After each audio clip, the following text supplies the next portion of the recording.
What's good, YouTube? It's your boy Trevi Trev, and I'm back with another video. It's unfortunately that I had to make this video, but I'm glad that I do because, I can inform you guys on a lot of insight into this case, and plus, I'm glad that I waited. I'm glad that I waited to see the results of this case, excuse me, because, man, it's hot out here. But I'm glad I sat here and I waited for the results of this case because, bro, I'm not surprised. And, I'm just going to speak on this case because I finally have all the information and all the lying, all the cap, all that stuff. It came out of this case. And now I can give you guys a full picture and my opinion on this case because this case is fucked up. This case is fucked up, and not because of what you think, because I'm no stranger to family drama, families being toxic, families being nonsensical and just nonsense like this. So to me, it's not surprising, but I'm more surprised and pissed off on the fact that they would lie on being dead and speaking on the dead and things like that, because that's ultimate disrespect to me. Because once someone is deceased and once it's out there that they're deceased, it should be the end. And, a lot of disrespect was going on towards these people's name, a lot of lying. And when you speak on the dead, you lose all respect to me. So if you're the father or the parents in this case with Little Tay, I lose all respect for you because you spoke on the dead incorrectly, you lied, and whatever you say going forward is cap because, it's taken with a grain of salt and it's cap because, you lied about your kids being deceased, and that's messed up. That's really messed up. But, that's not the point of today's video. Today's video is more of what we can learn from this case and how we can use it as a sort of cautionary tale when it comes to raising your kids on social media and when it comes to what fame and clout can do to people and the toxic nature of these family dynamics in today's society. Because, like I said earlier in the video, I'm no stranger to terrible family situations because my family's not perfect. And, a lot of things that I was told in life throughout my life was all cap because, it was coming from a person's bias. And, as I get older and I start to look at things and I start to see it as the full picture and understand context, I start to understand that I was lied to as well.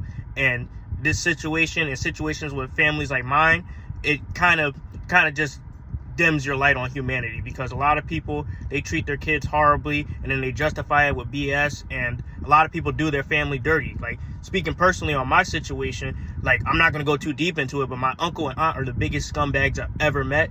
And, they've just been jealous of me and my brother throughout our whole lives because, we had to work hard to get respect, and people just gave us respect because they felt bad for us too, and we worked hard. But, they never got that same respect, but they had everything else. They had a 2-parent household. They had all these good things going for them, and they never appreciated these things, but they take every opportunity to shit on me and my brother when we don't even talk to them. But, that's besides the point. I'm just using that as an example to tell you guys that family dynamics are a lot more complex than you think.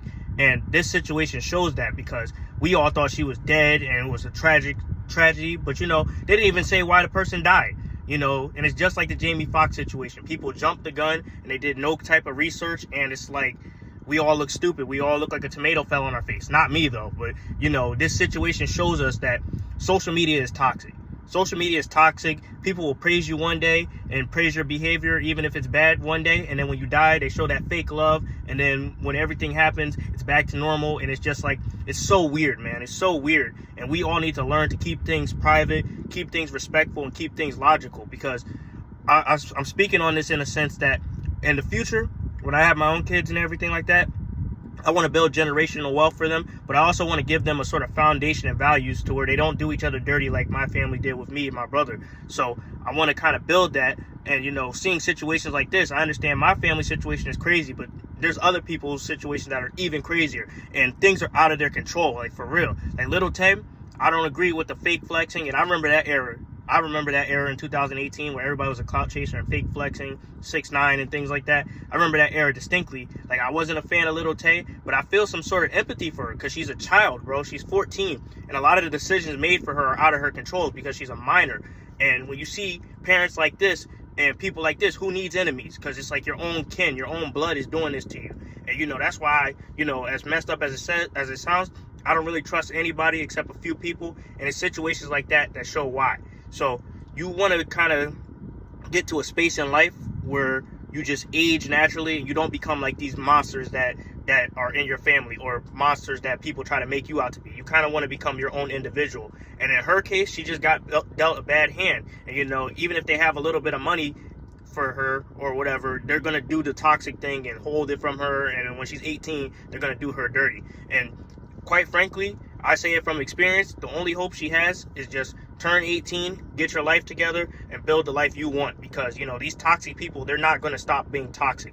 As optimistic as I am and as hopeful as I am, I've learned from experience, some people do not change. So what you want to do is just, if you're watching this, just turn 18, learn as much as you can, and go and strike out on your own in life. Because these people are not going to change. They've had all their lives to change, and they won't. So learn from that, learn from this, and just kind of control your own image and control your own narrative, even though you're a minor, because these people will not stop. These people will not stop, and even if you give them chance, even if you turn the better leaf, these people will not stop. So you got to kind of be a little selfish in this sense and kind of grow and say, bro, I got to do this for me. You know, these people are bad, but I'm not going to be bad. I'm going to do this, and you got to make a plan for yourself to go to college or something like that, just to get away from these people in this environment, because we're seeing it a lot.